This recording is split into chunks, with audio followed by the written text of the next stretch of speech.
Filter in ASP.NET MVC most important lecture है। इस topic में हम फिल्टर से रिलेटेड इंपॉर्टेंट कंसेप्ट देखेंगे, तो वीडियो लास्ट तक लाजमी देखना ताकि आप लोगों से एक पॉइंट भी मिस ना हो सके। तो लेक्चर स्टार्ट करेंगे।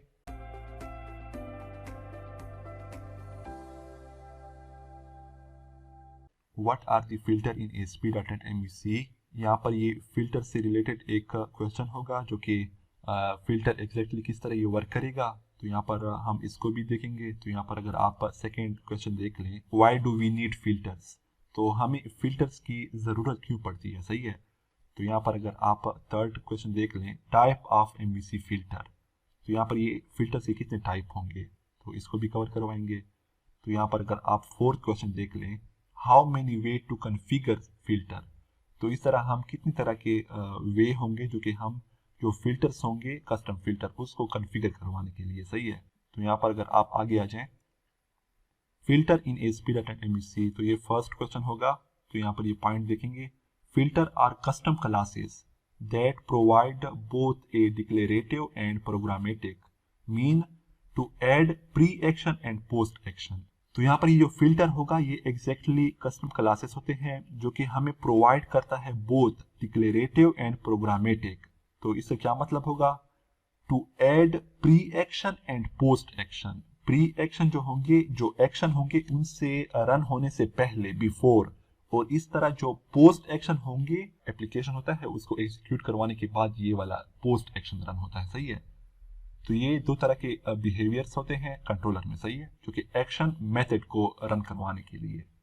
तो यहाँ पर इसको आगे देखेंगे। तो यहाँ पर ये एक डायग्राम दिया गया हुआ है, सही है। यहाँ पर ये फर्स्ट HTTP जो रिक्वेस्ट होगी ये राउट के जरिए यहाँ पर आएगी कंट्रोलर के पास, सही है। और इस तरह ये कंट्रोलर जो होगा ये मॉडल से डेटा गेट करवाएगा। मॉडल के इनसाइड प्रॉपर्टी होंगे, अगर मॉडल हुआ, अगर मॉडल ना हुआ तो यहाँ पर ये कंट्रोलर के इनसाइड एक्शन होगा, लाजमी इंडेक्स का होगा या इस तरह कोई और एक्शन होगा, सही है। उसको हिट करवाने के लिए एक्शन फिल्टर का यूज करेंगे, सही है। तो ये जो एक्शन फिल्टर होगा ये बिल्ट इन होगा, ये हमें नजर नहीं आएगा, सही, ये शो नहीं होगा। तो इस फिल्टर के इनसाइड आई एक्शन जो इंटरफेस होगा उसको ये हिट करेगा, सही है।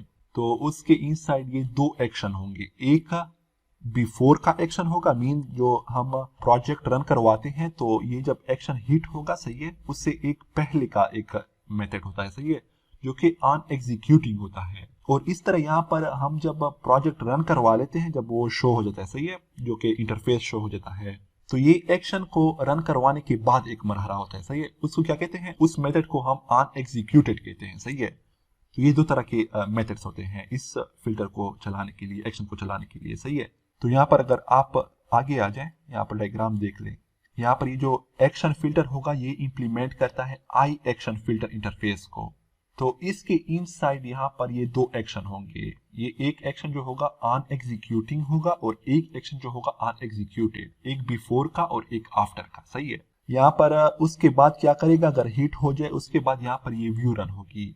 व्यू को रन करवाने के लिए एक रिजल्ट फिल्टर होता है, सही है। बेसिकली रिजल्ट फिल्टर क्या करेगा, अगर आप यहाँ पर आगे आ जाए डायग्राम में देख ले, तो यहाँ पर ये रिजल्ट फिल्टर इंप्लीमेंट करता है आई रिजल्ट फिल्टर इंटरफेस को। आई रिजल्ट फिल्टर जो होगा ये बेसिकली इसके इनसाइड दो मेथड होंगे, एक ऑन रिजल्ट एग्जीक्यूटिंग होगा और एक होगा ऑन रिजल्ट एग्जीक्यूटेड होगा। तो एक जो होगा वो व्यू को चलाने से पहले और एक जो होगा व्यू को चलाने के बाद, यहाँ पर ये दो एक्शन होंगे, सही है। तो उसके बाद यहाँ पर क्या होगा, यहाँ पर ये प्रोजेक्ट रन हो जाएगा और यहाँ पर लास्ट में एक्सेप्शन फिल्टर का यहाँ पर फिल्टर है, सही है। तो यहाँ पर ये जो एक्सेप्शन फिल्टर होगा, यहाँ पर अगर आप आगे आ जाएं, यहाँ पर एक्सेप्शन फिल्टर जो होगा ये इंप्लीमेंट करता है आई एक्सेप्शन फिल्टर इंटरफेस को। तो यहाँ पर ये आई एक्सेप्शन फिल्टर जो इंटरफेस होगा, ये जो हमारे पास इनसाइड एरर होते हैं अपने प्रोजेक्ट में, तो उसको शो करवाने के लिए यहाँ पर ये मेथड चलेगा, सही है, ये इंटरफेस चलेगा आई एक्शन। इसके इनसाइड मेथड्स होंगे जो कि एरर हैंडलिंग के मेथड्स होंगे, सही है। तो उसको चलाने के लिए जो हमारे पास एक्सेप्शन जो हमें आती है, जो कि एरर आते हैं, तो बेसिकली ये एक्सेप्शन फिल्टर होता है, ये उस एरर को हैंडल करवाता है, सही है। और इस तरह यहाँ पर जो एक्शन फिल्टर होगा, यहाँ पर अगर आप डायग्राम में देख लें तो यहाँ पर ये एक मेथड होगा, सही है। इस मेथड को चलाने के लिए ये जो एक्शन फिल्टर होगा ये क्या करेगा, इसके inside I action filter interface होगा। तो इस इंटरफेस के इनसाइड दो एक्शन होंगे, एक एक्शन जो होगा एक अनएग्जीक्यूटेड होगा और एक जो होगा अनएग्जीक्यूटिंग होगा। तो यहाँ पर जो फर्स्ट होगा अनएग्जीक्यूटिंग होगा एक्शन, सही है। तो वो क्या करेगा, इस मेथड को चलाने से पहले वो रन होगा, और अनएग्जीक्यूटेड जो एक्शन होगा वो क्या करेगा, वो इस एक्शन को रन करवाने के बाद होगा, बिफोर एंड आफ्टर वाला कंसेप्ट होगा, सही है। तो यहाँ पर अगर मैं विजुअल स्टूडियो में आ जाऊं, तो बेसिकली यहाँ पर मैं विजुअल स्टूडियो में आ चुका हूँ और यहाँ पर मैंने एक रैंडमली एम्प्टी जो प्रोजेक्ट था क्रिएट किया हुआ है, सही है। तो यहाँ पर मैंने क्या करना होगा, ये जो एक्शन होगा इसके ऊपर मैंने एक फिल्टर लगाना होगा जो कि एक्शन रिजल्ट होगा, सही है, एक्शन फिल्टर। तो यहाँ पर ये एक्शन फिल्टर यहाँ पर एरर दे रहा है क्योंकि यहाँ पर ये बिल्ट इन है, सही है। तो इसलिए ये एब्स्ट्रैक्शन का जो कंसेप्ट है वो यहाँ पर इंप्लीमेंट हुआ है। तो यहाँ पर मैं एक बार इसको F12 करवाऊंगा, सही है। तो यहाँ पर मैं इनसाइड आ गया हूँ, सही है, इस फिल्टर की इनसाइड। मैं यहाँ पर ऊपर आ जाऊंगा तो यहाँ पर अगर आप देख लें, यहाँ पर ये जो क्लास है ये वाला एक्शन फिल्टर एट्रीब्यूट क्लास जो है ये यहाँ पर दो इंटरफेस ले रहा है, सही है। एक इंटरफेस जो होगा आई एक्शन फिल्टर है और एक आई रिजल्ट फिल्टर है, सही है। तो यहाँ पर ये एक आई एक्शन फिल्टर है और एक आई रिजल्ट फिल्टर, ये दो इंटरफेस है, सही है। तो मैं अभी इसके इनसाइड में चेक करूंगा। तो फर्स्ट मैं आई एक्शन फिल्टर को F12 करूंगा। तो यहाँ पर अगर आप देख लें, बेसिकली आई एक्शन जो फिल्टर होगा ये एक इंटरफेस है, सही है। तो इसके इनसाइड एक होगा ऑन एक्शन एग्जीक्यूटिंग, ये एक्शन को एग्जीक्यूट करवाने से पहले बिफोर होगा, और यहाँ पर जो सेकंड होगा ऑन एक्शन एग्जीक्यूटेड, ये क्या करेगा, ये जब एक्शन होगा उसके एग्जीक्यूट करवाने के बाद होगा। यहाँ पर अगर आप कमेंट में देख लें, ये कॉल्ड बिफोर एक्शन मेथड, ये कॉल्ड बिफोर होगा, और यहाँ पर ये क्या करेगा सेकंड, ये कॉल्ड आफ्टर होगा, सही है। तो ये इस तरह मतलब ये दो मेथड रन होंगे एक्शन को रन करवाने के लिए। और इस तरह जो सेकंड होगा रिजल्ट फिल्टर, मैं अगर इसको क्रॉस कर लूं, मैं एक बार अगेन F12 मार लूं, तो यहाँ पर मैं थोड़ा सा ऊपर कर दूंगा, इसको स्क्रॉल अप कर दूंगा, और यहाँ पर अगर आप चेक कर लें, ये जो सेकंड होगा आई रिजल्ट इंटरफेस, अगर मैं यहाँ पर F12 मार लूं, तो बेसिकली जो मैंने लास्ट वाला जो यहाँ पर बताया हुआ था जो पॉइंट, एग्जैक्टली यही तरह मतलब ये भी वर्क करेगा। ये एक ऑन रिजल्ट एग्जीक्यूटिंग जो कि व्यू को रन करवाने से पहले, और ये जो होगा ऑन रिजल्ट एग्जीक्यूटेड व्यू को रन करवाने के बाद जो होगा, सही है। तो ये इस तरह कुछ वर्क होगा।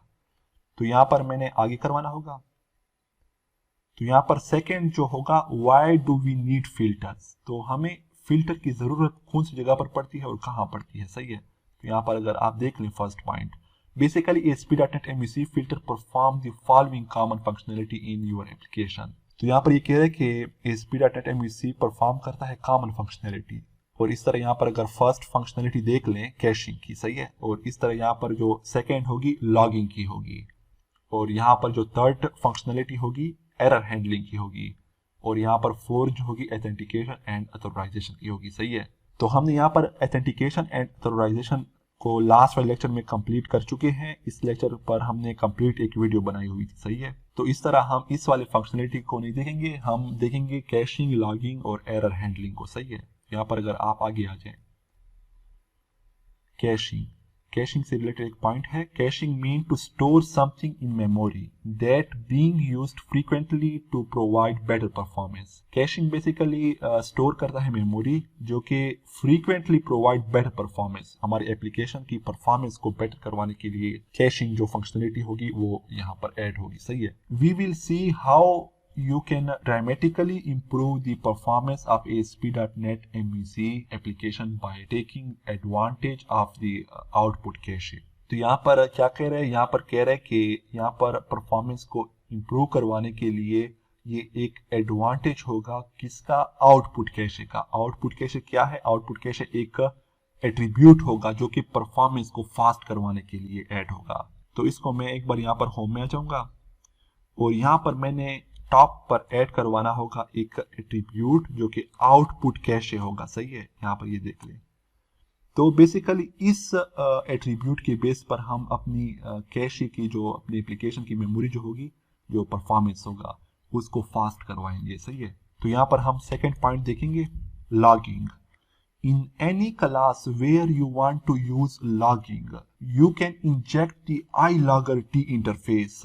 यहाँ पर बेसिकली जो लॉगिंग का कंसेप्ट होगा ये क्या करेगा, कौन सी भी क्लास होगी, सही है, उसके इनसाइड हम यूज करते हैं लॉगिंग का कंसेप्ट, सही है।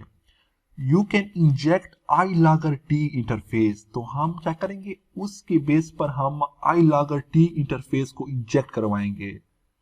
तो इंजेक्ट करवाना किस तरह होगा, मीन जो हम जो जेनेरिक वे इस्तेमाल करेंगे, सही है। तो इस तरह मैंने यहाँ पर आना होगा, यहाँ पर मॉडल में आना होगा और यहाँ पर ऐड करवाना होगा एक क्लास,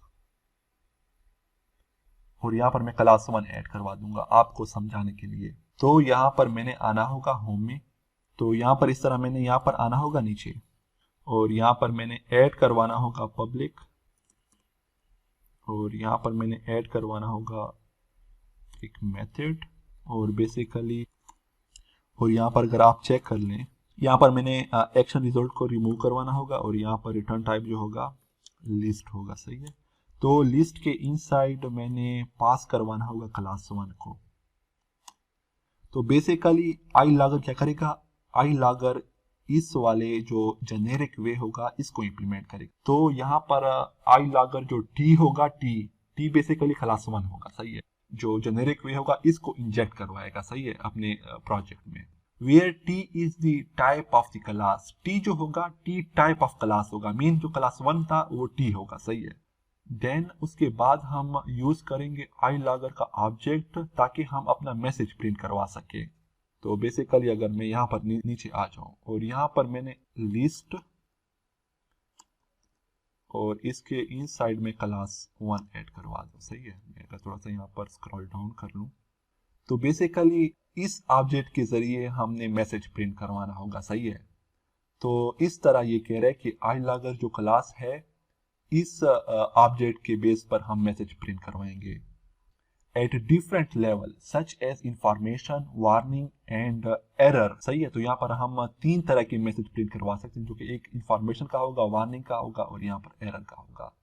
तो इस तरह हम जो लॉगिंग का जो कंसेप्ट होगा वो हम एरर हैंडलिंग में इस्तेमाल करेंगे, सही है।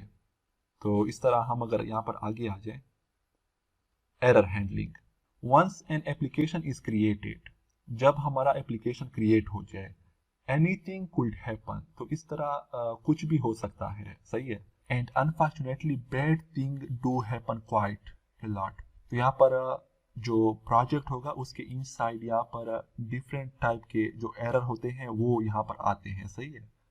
And that where error handling comes in handy, तो यहाँ पर क्या करेगा, एरर जो होगा इसके बेस पर हम जो प्रोजेक्ट के इनसाइड डिफरेंट तरह के जो मैसेजेस होते हैं जो हम रॉन्ग जो इनपुट कर लेते हैं, तो फिर हमें एरर हैंडल शो करवाता है, सही है। तो यहाँ पर ये सेकंड पॉइंट में आ जाए, an application developer can ensure the user, जो कि एप्लीकेशन डेवलपर होगा वो क्या करेगा, वो बताएगा यूजर को, बताएगा कि इस जगह पर आपके पास एरर आ सकते हैं। तो यहाँ पर हम एग्जाम्पल देखेंगे, एग्जाम्पल ऑफ एरर्स।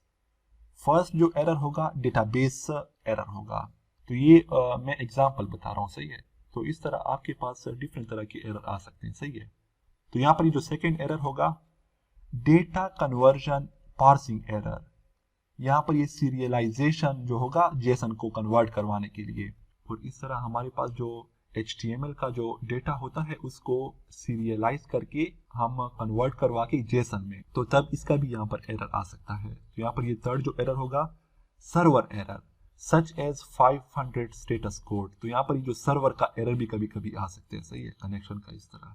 तो यहाँ पर ये फोर्थ पॉइंट पे कह रहे हैं error cause by file upload, तो जब हम पिक्चर का यूज करेंगे, जब हम फाइल अपलोड करेंगे, इस तरह पिक्चर अपलोड करेंगे, तो उसका भी एरर भी आ सकते हैं, सही है।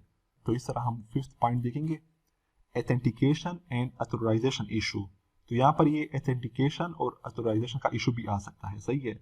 तो इस तरह ये 5 तरह के एरर हैंडलिंग एग्जाम्पल होंगे, सही है। तो इस तरह मैं यहाँ तक अपने लेक्चर को वाइंड अप करता हूँ, और इस तरह जितने भी इससे रिलेटेड पॉइंट्स होंगे वो हम आगे वाले लेक्चर में कवर करेंगे, सही है। तो थैंक यू।